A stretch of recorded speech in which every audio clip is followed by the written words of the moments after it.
We are episode number 5. 5? Which is crazy to think about.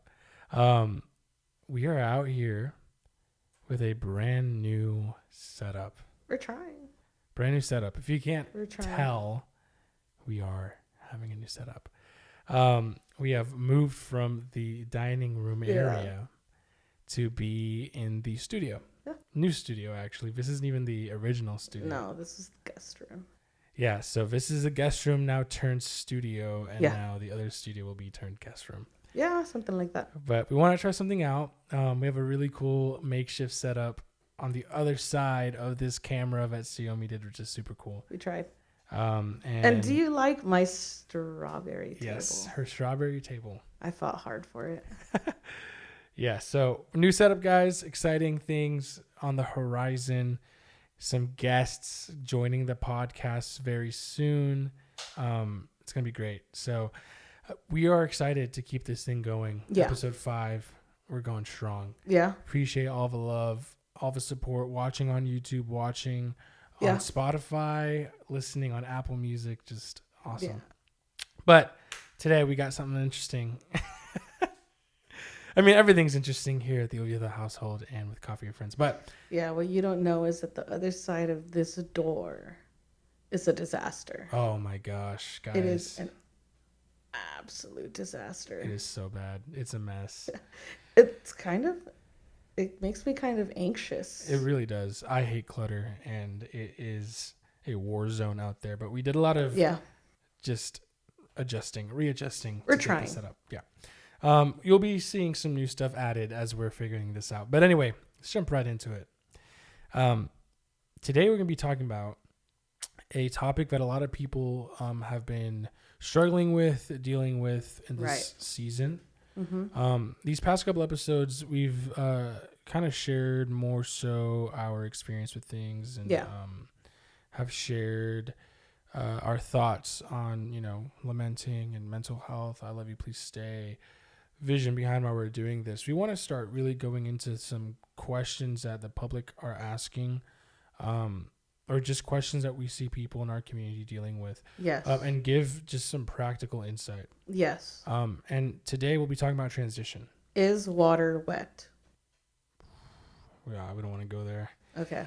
Water is wet because it in and of itself causes things to be in the state of wetness. So how can something that causes other things to be wet not be wet in and of itself when its existence and properties literally do that for other things? So if you're 70% water, correct, are you wet? Absolutely. I'm dripping. I am straight. You are moist. Flooding right now. Yeah. I am wet. Gross. Internally. If you were to cut me open, I'm wet. My blood, wet. Organs, all that stuff. We're wet. Yeah. Is fire? Nah, it doesn't work. Point is, anyway. It didn't work. You tried. Water is wet. If you don't believe me or don't agree with me, fight me. Is the earth flat? Oh, we don't want to go there, guys. We do not want to go there. Maybe another time. The earth is a football. A football? It's an ellipse. It's not fully a circle. It's not like perfectly round. It's kind of like an oval-ish with ridges. It's not perfectly like a sphere. But it is not flat. Okay. Anyway, what's beyond the ice wall, guys? And I'm not going to get there. Maybe that'll be for another episode. We'll go. I wouldn't have answers to that. I just wanted to ask. Anyway, so transition, guys. Yes. It's something we all deal with. It is something that could be extremely long or extremely short, but it is part of life. And it sucks. It's hard. But it is an opportunity, and that's really what we want you guys to leave with tonight. For sure. So what we're going to be doing is kind of like interview style here. We're going to try something a little bit different. These past couple episodes, we've been just kind of like talking and just sharing thoughts. But here we're going to kind of ask each other questions and then answer them and go from there. So we ready? Yeah. Let's do it. We got some questions right here. We're going to go ahead and answer these things and get going. So question number 1 is for you. Oh, for me.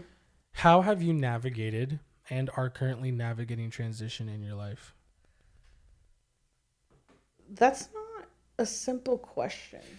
But we don't do no simple questions here in the Coffee with Friends podcast. I have to read it so that it's a long question. Yes. Yes. It's a two-part How question. have you navigated? Are you navigating transition? I'm gonna try to keep it short.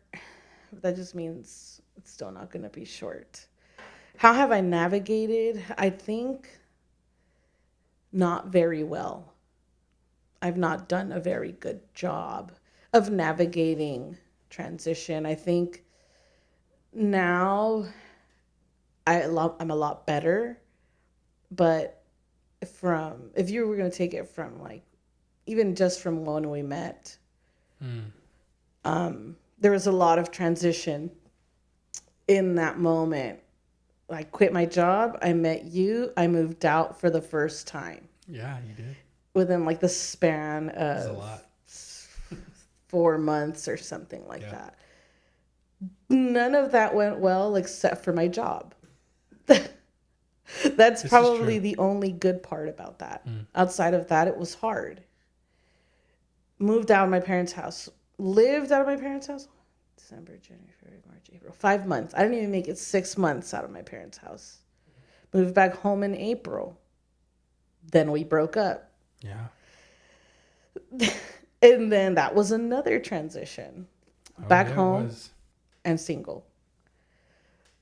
That didn't go over very well. I think the only good thing that came of that was the book that I released, which you mentioned last time. Last podcast, yeah. And my job was still good.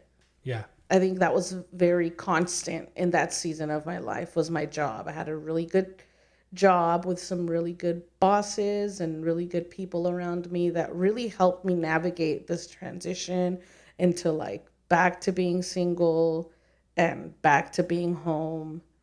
But I didn't do a very good job because I also transitioned out of the church. You did, yeah. Well, right before we met, I transitioned. I had just left, or we had transitioned out of a different church. You guys were at, But I'd been there for about 12 years. Yeah. So when we met, I was still figuring that out, even though it'd been some time. None of that I did well.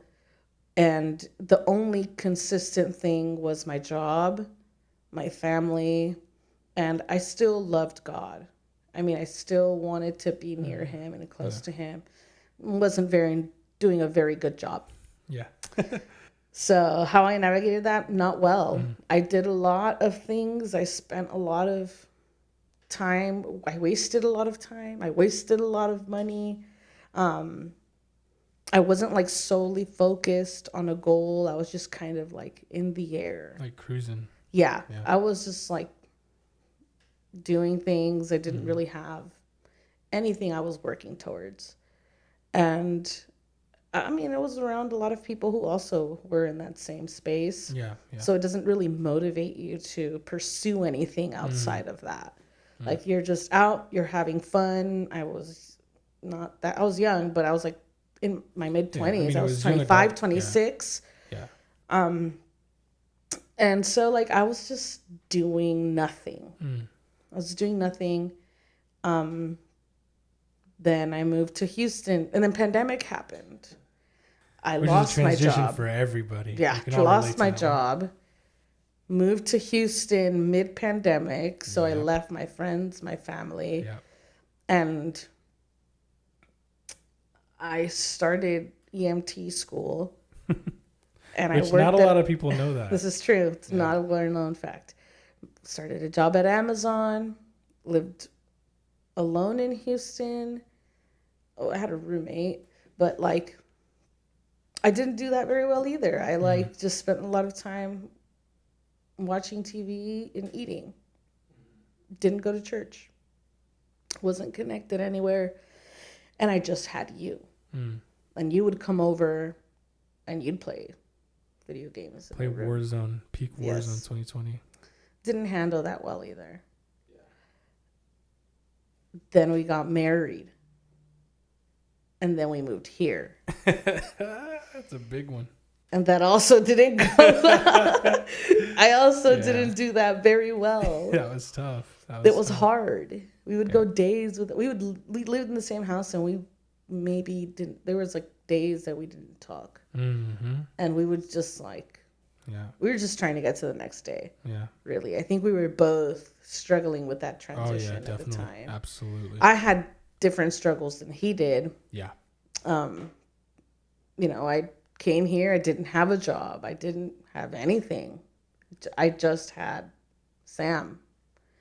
And we had the church we were going at, but when you're new, it's different. Didn't do that very well. Yeah. Yeah. I struggled a lot of it. I felt a lot of anger because after so much transition, I still didn't feel like I had a place. I still felt very out of place in my transitions. Like Yeah. I didn't know. I knew why Sam was here. I knew why we were here, and I felt in that time I was like, we're only here because you got to be here. Yeah. And that first year, I felt a lot of jealousy because he had a place, and I was just floating. Yeah. I was just didn't know what I was doing. I was in coffee and I loved coffee, but it just didn't feel like home. It didn't feel like my place. Yeah. And I felt very jealous that Sam had something or appeared to. Like from the outside, it was Yeah. like, gosh, like you are actually Yeah. doing what you've always wanted to do, which is work in ministry, work for the church, which was something that I've always wanted Yeah. to do. Yeah. And I'm still not doing. Mm-hmm. But I've also shifted now after 2 years of being here. I am finally finding my place. Yeah.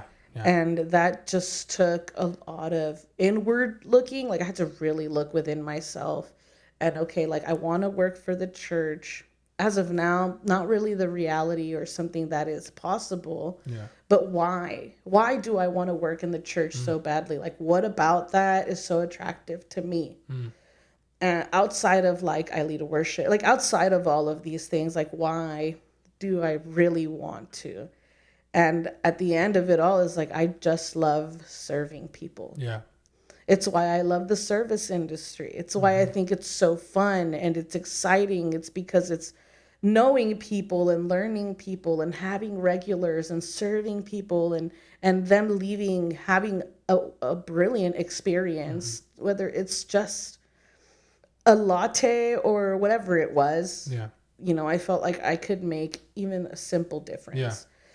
And so that's when I started to really want to open our home to others and host at whatever capacity and dreaming of dinner parties and dreaming of just hangouts to have people in, and that still took time. Like it wasn't right away. I think we had so many conversations and then all the logical pieces, Yeah. like Yeah. space and seating and those things. I don't particularly care for those things. Like I do, but I just don't think they're like the all. Yeah. I think if people want to be there, they're gonna be there. Yeah. And it wasn't until this year, like that's kind of like my way of doing ministry and working for this church is serving. Yeah. And that's where like Coffee with Friend came into play. Yeah. And it kind of fills that gap that I'd been feeling for a long time.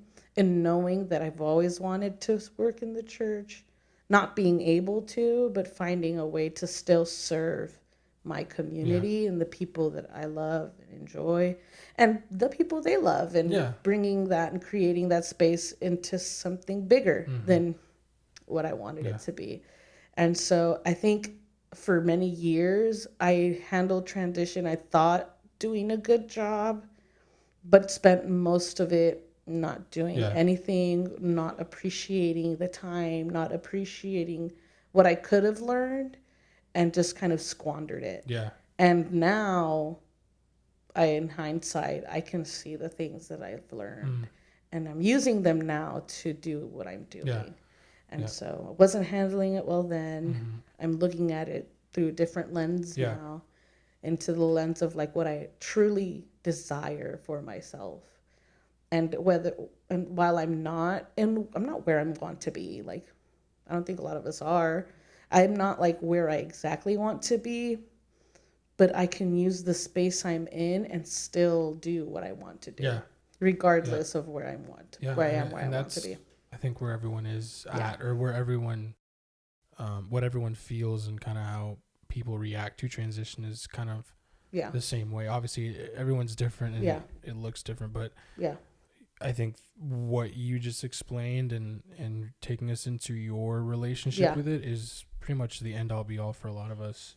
Mm-hmm. We tend to squander it. We tend to float and cruise by and drift Yeah. by and not really take advantage of a transition, which we'll get into later. Yeah, So that's for sure. awesome. Okay. Question number 2. What's the hardest part of transition?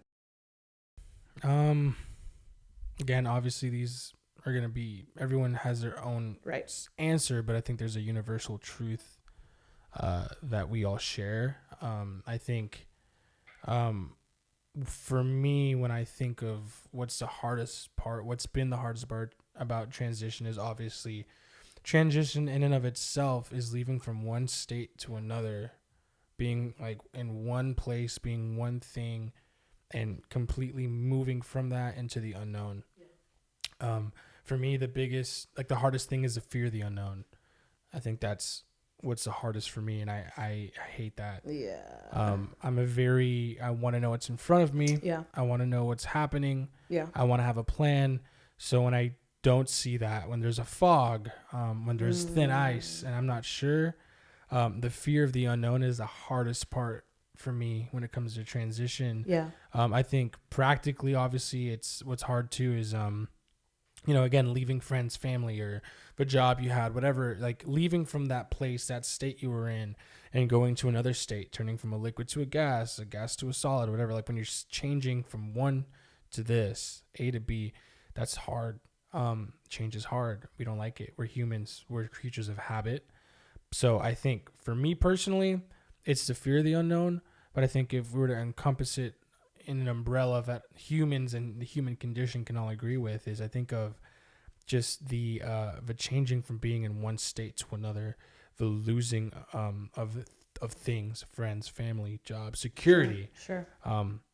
That's the hardest part for me, and I think for a lot of us, and that's what makes transition, I think, difficult. Because if that didn't exist, then transition would be easy, Sure. and we wouldn't mind it. But I think that's why we mind it. That's why we hate it. That's why we loathe transition. Even the good ones, sometimes they're hard. It's, for example, very briefly, promotion. That's a transition. But things are lost and things are gained with that are good and bad. So it's the changing of state. Yeah. I guess. So that's my answer to that. Hopefully that was a good one. Anyway, question number 3. What is the growing pain or the growing pains in transition? I think one of the things you mentioned was loss. Correct. There can be a lot of loss in transition. That's very true. Even promotions. Even in good transition, there is loss. You lose something in transition. Yes, we gain a lot of things. I think Correct. we gain more than we lose. Oh, yeah. But you're human. And we tend to focus on the lost pretty consistently. That's true. It stands out because it hurts. Because there's a feeling attached to it. Like, yes, there's excitement, but we feel hurt. We feel the pain of loss. I think overshadows the excitement of something new. And I love it you said that. I don't It think stands out because it hurts. It stands out. Yeah. I mean, I moved here and it was great, but I left so much behind. Yeah. That hurt. Yeah. That hurt. And it takes time to acclimate to that change, to that transition. It takes time.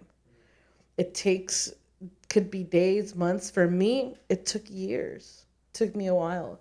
So I think one of the big growing pains of transitions is loss. It's the one we feel a lot, and that's a big pain. And I think we all agree that is probably one of the primary pains of transition. Change is transition. Yeah. I think I'll just leave it at loss. Yeah. Is what I could think of. Yeah, I wrote that down because I want to revisit that because I think that's going to be what helps tie this together in our response and answer to transition is what you said. I think segues into it, so I'll save it for later. But that phrase that it stands out because it hurts, and that's so good and so true. But again, I think that's gonna come in a little bit later and be part of the answer. That was awesome. Question number 4. Or the next one. How do you keep your heart pure and tender through transition? I love that you wrote this for you. Well, it's good. It's good that you wrote this for you. Put in like, oh, I want this person to answer and this person. It was more just you did this to yourself on accident. This is great. This was good because this is you struggle with this. Man, you fight with this a lot. Yeah. So I'm kind of glad that it's you because I'm a simple person. Yes. I'm more go with the flow. Yes. I'm easygoing. I'm just like, it's going to happen. You keep your heart and mind very neutral. And you take things as they are and you don't let them affect you as much. Yeah, for me, it's hard. They affect me. I'm different. I react differently to it. Yeah, I mean, man. So I'll ask it again because I didn't really ask it truly. I said, so how do you keep your heart pure and tender through transition? Man. So good. I think the way that you keep your heart, and your mind and your soul tender and soft and open to transition is you learn how to live content. You learn how to take transition and trial with content. The only way you can really keep your heart tender is really by one, keeping it open, and being the antithesis of keeping it hardened, having a hardened heart. Having a hardened heart is due to a lot of things, but it's usually anger, resentment, guilt, shame. So what is the opposite of that? It's joy, love, peace, gratitude. So you keep your heart tender by having a perspective and a gaze that's fixated on gratitude, joy, peace, and love. What is, for us regular folk, what is antithesis? The opposite, right? So, so the opposite of all those things would be that. Okay. And I think that, for your heart to be tender, for your heart to be open, like you have to not be hard. And so then therefore you eliminate what hardens the heart. Right. What hardens the heart? The things I just said. And what's the opposite? What's the antidote? That's another word for antithesis. Like, what's the antidote of that? It's gratitude, joy, love, peace.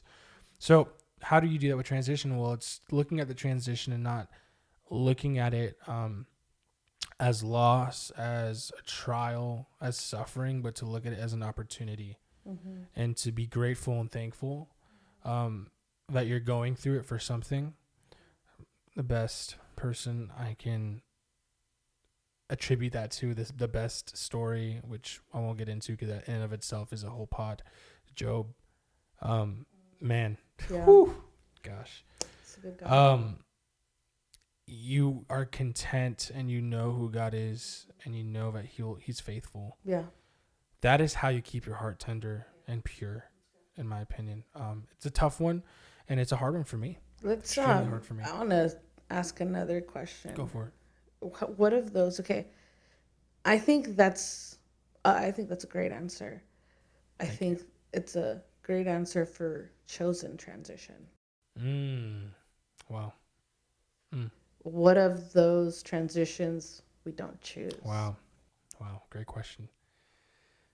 Thank you. Man. Yeah. Oh man. So I mean, there's certain transitions that, God ordains for us as a character arc. Like Job. Yeah. It's a character arc. Pick that. My anime fans out there, it's a training arc. It's development, right? You too can be a hero. Shout out My Hero Academia. But anyway, but then there's transitions that you didn't ask for. how do you keep your heart tender then? I think, again, it's living a life of selfless gratitude, just like a vicious and like unapologetic gratitude. I think that if you live your life that way, there's a sense of, again, there's a sense of focusing Yeah. on what's true, what's good, fixing your eyes above on the things above, even when it's transition that's uninvited. I think that if you have that perspective, that heavenly perspective, it allows you to go through it with hope. And I think that hope is that thing. Mm-hmm. That hope and faith is what helps you, especially with the unwanted transition, to go through it, because you know that there's something on the other side. It's what you don't see. It's, it's the unseen, evidence of things unseen. Sure. And I think like that is what helps with the unwanted transition, because again, like the only thing you have left is gratitude and thankfulness, and that's what keeps your heart open at all times. So, but that's a great question, because there is unwanted transition, things we didn't ask for, that it's easy when it's good for you, or when it's needed, when it's for sure. It's tough when it's not. Okay, this is a question that's for both of us, but I want you to go first. What advice would you give to anyone who's dealing with transition right now in this moment? What advice? It's hard not to say the things you just said, because it is a good response. It is a good thing to look at, to think about, to say.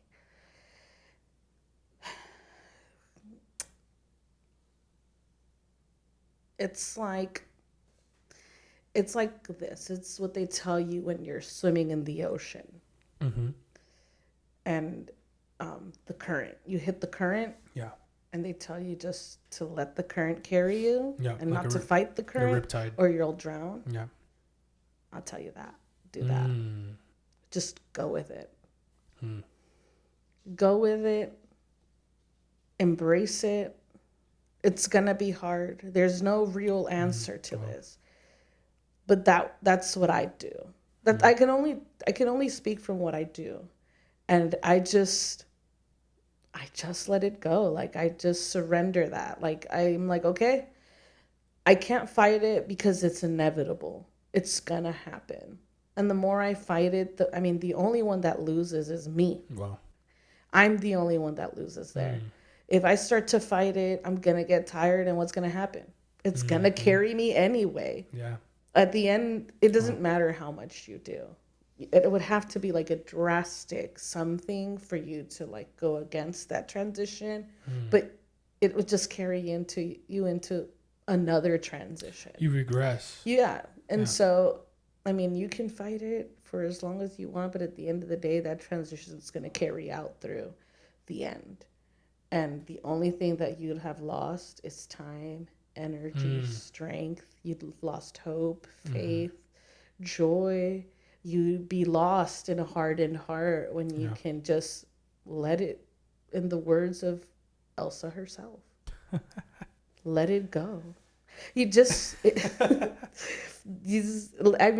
I think, for me, that's like the easiest way I could phrase it, but it doesn't mean that it's going to be easy. Absolutely. It just means that it's going to be easier. Yeah. It's not going to be so, you're just going to surrender and let the current take you. And I think that's where you and I are so different. Correct. Because I'm just like, well, surrender. Here we go, and I go with whatever the flow is going, and I find my solutions and like things on the way. I'm like, okay, well, there are things out of my control that I'm literally like, nothing I can do here, and I move on. Yeah. And while sometimes Sam is still toiling with this thing, and I'm like, dude, like, you gotta let it just be. That. You just gotta let it go, like, move on, because we're wasting time. Yeah. We've gone in circles. We're wasting time. Let's move on to the next thing that might take me into something different. And so my advice, all in all, is just flow in that transition. I love that. Be like water. Just go with it. Embrace the waves of transition. I love that. I love that. Embracing the waves of transition and getting sucked under the undertow and the riptide and letting it take you and not fighting it. Not swimming against the current, not swimming against the flow. I love that. Because, yeah, it's so true, because then you regress. But even more so, you tire yourself out. Same thing with quicksand. You're not supposed to fight it, right? It's the same, which is so funny. I think God is so funny that he does that. That he creates these things. Funniest guy around. Yeah, and that the answer and solution is to actually stop and surrender. And, yeah, it goes back to what we talked about last week. And I love it, and it's so true, and it's so needed for guys and girls, men, all of us, but people like us who tend to want to fight and swim against. And this is a good word for us. It's a healthy and it's a reminder for us to let go, surrender, and let it take you.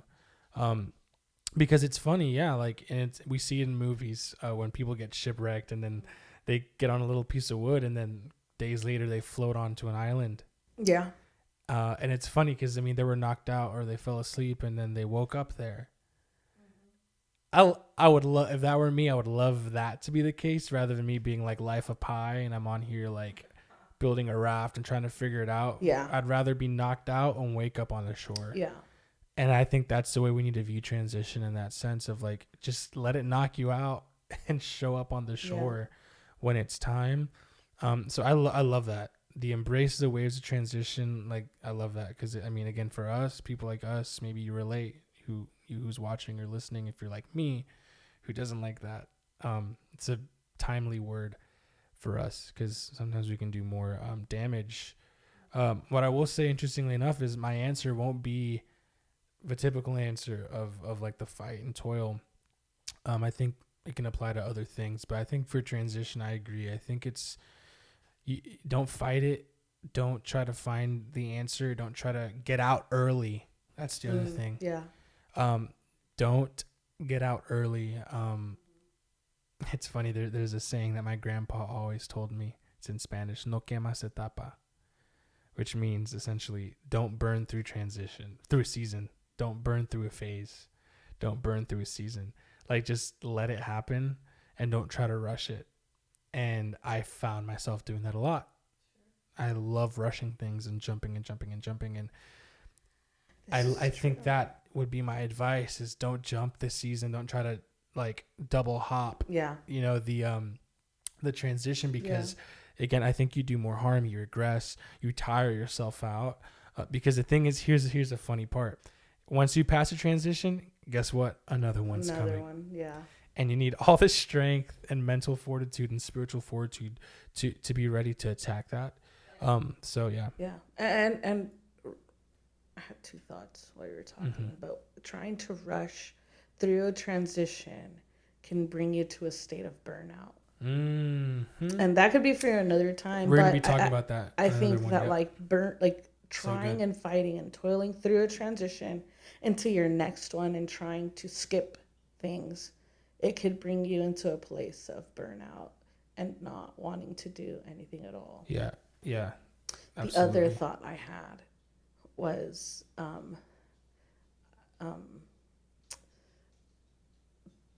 that statement, that phrase that Judah said. I was just about to say, I feel like is perfect. How could I drown? How can I drown in my tears if my Savior walks on water? Correct. And I feel the same about transition. Absolutely. How can I be so afraid of the unknown, knowing that the Creator has already made the beginning the end? He's already done it all. He's writing your story. And how can we fear? He's the author. The one man. Mm-hmm. Yep. That. He wrote it out. He wrote it out. And if he works to get all things together for my good, what do I have to be afraid of? What do I have to fear? Absolutely. And so to what you said, that your fear of the unknown, yes. like you have essentially nothing really to fear, because the plan is already perfect. Yeah. And it's exactly what it has to be. Yeah, if we go through the transition correct. The way that we should go through transition. And that's the key. It's doing it the right way. Right. It's transitioning the right way. Yeah. Because he has good plans for those who love him. that could be a whole other thing. But Yeah. yeah, it's like he has, and it's again, and it's funny, you know, we hear these things and they're very rudimentary, they're elementary, but they're so true, and it's actually often the things we forget. Yeah. It's often the things we overlook, but it's so true. He has good plans, you know. If he cares for the birds of the sky and the fish of the sea, how much more we care for you. I mean, I could throw you verse, but it kind of goes into a community night we had last time.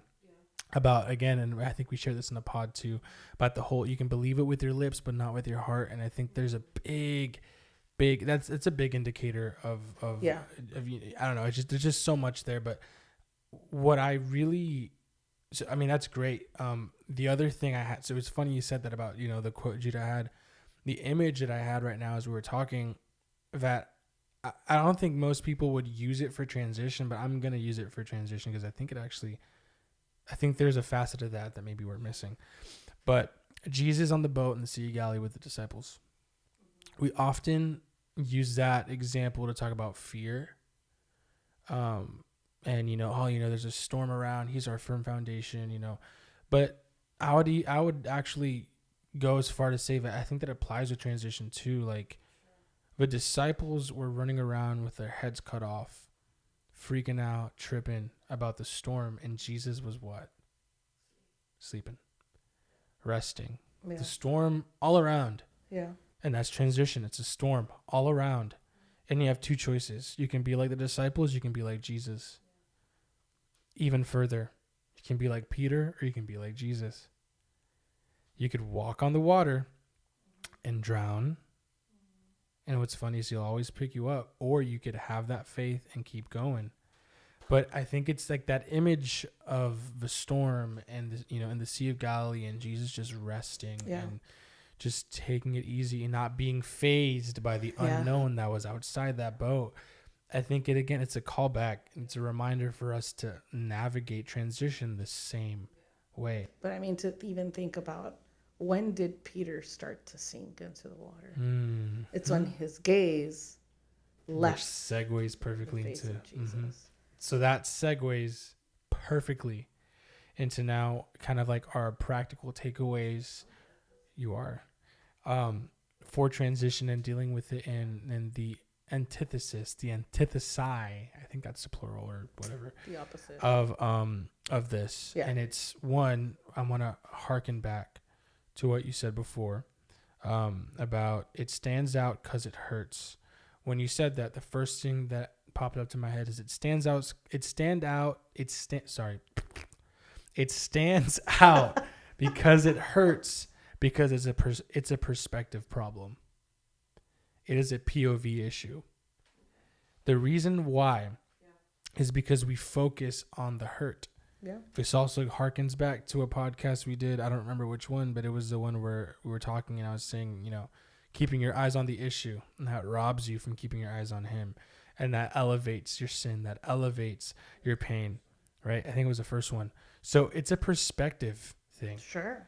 It hurts, but it stands out because it hurts. Now, here's the main thing I would say in Spanish. Ojo. If watch you out. Don't stop. My Spanish speakers, you guys get it. But watch out, because this doesn't mean ignore the pain. Don't ignore it. Because we can easily fall into the trap of ignoring the pain and trying to numb the pain. And that's also incorrect. But it is a perspective shift from not focusing on the pain, but shifting our eyes towards Jesus, like what Peter didn't do. In this case, he didn't focus on the pain. He focused on his unbelief. Yeah. So it's a perspective shift. 1, 2, embracing the waves of transition, which you said, letting it happen, going with the flow, and allowing God to work his plan, which he works all plans for our good, and he has good plans and better plans we can ever imagine. And that's not to say that pain is bad. Correct. And that's not to say that, like, because you feel pain, transition is bad. Correct. So don't think, the perspective change is good. Yes. But understanding the pain is also good. Yes. Yeah, it's needed. Yeah, there's growing pains. Yeah, it's growing pains. I used to have them all the time. Your bones hurt. Yep. Everything hurts. I used to have them all the time behind Your my knees, growing baby's pains. teeth, that hurts. When you're working out, that hurt. The gains hurt. Yeah, I mean, it's pain is a necessary evil for survival and growth. But yeah, it's a perspective thing. It's it's what are you fixing your eyes on? That's why in the Bible it says focus your eyes on the things above. Because there's a difference. It's not numbing it and ignoring it, but it's focus. It's yes, you're there, but this right here is what matters. Yeah. I'm going to steal a quote from George Janko, who also stole it from his mother. Stop telling God your problems until tell your problems how big your God is. He says it all the time. It's true. It's true. Like that's the perspective idea. That's the concept. The kind of like last practical thing that we want to share with you guys is being content in every season. I shared this in the beginning, and I said we're gonna go back to this, but being content in every season is the antithesis of not being content in every season. Again, is gratitude, thankfulness, all that stuff. But look at the life of Paul and the disciples.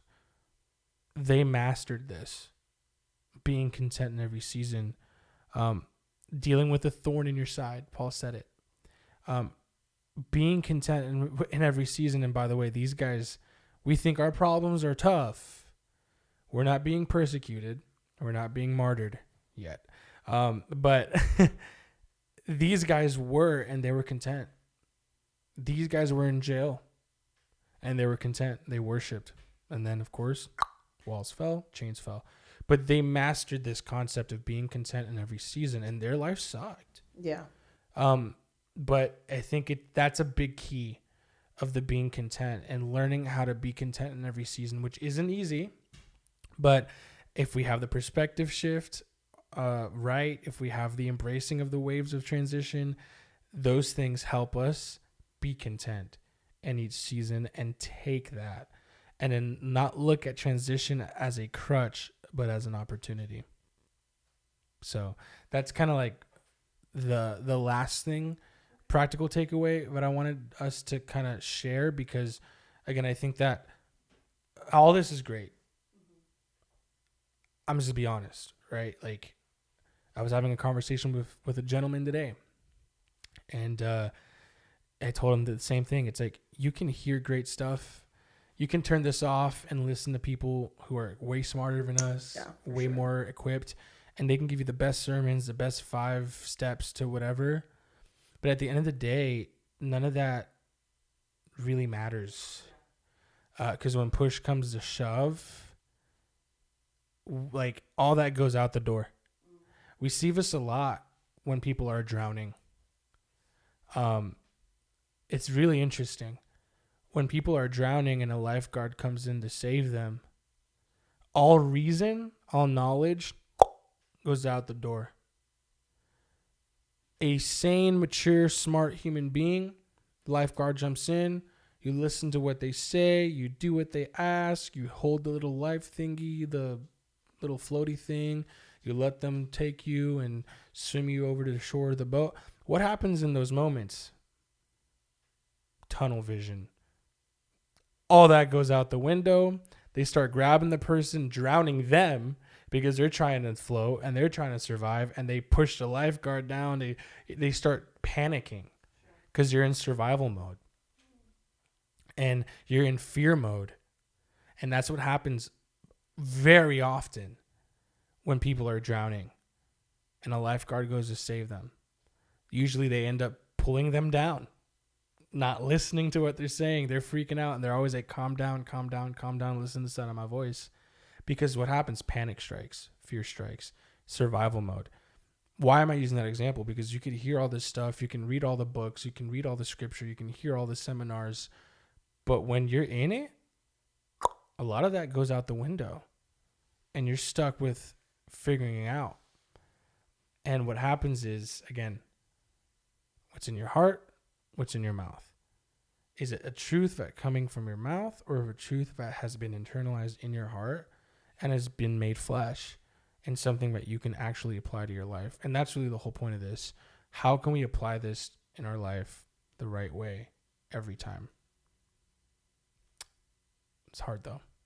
And I think I'll be the first one to admit, I hear a lot. I know a lot. Do I apply it all the time? No, I do not.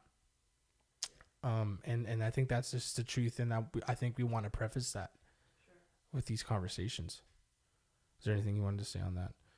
Or any like final thoughts on that? No, you said a lot, and I thought a lot, but I don't have a lot to say. I think you're right. I mean, don't let that fear and panic drive you into making decisions that make this transition longer. Yeah. Or steer you in the wrong direction. I think in moments like that, find your people. Mm-hmm. Transition is hard. It's harder alone.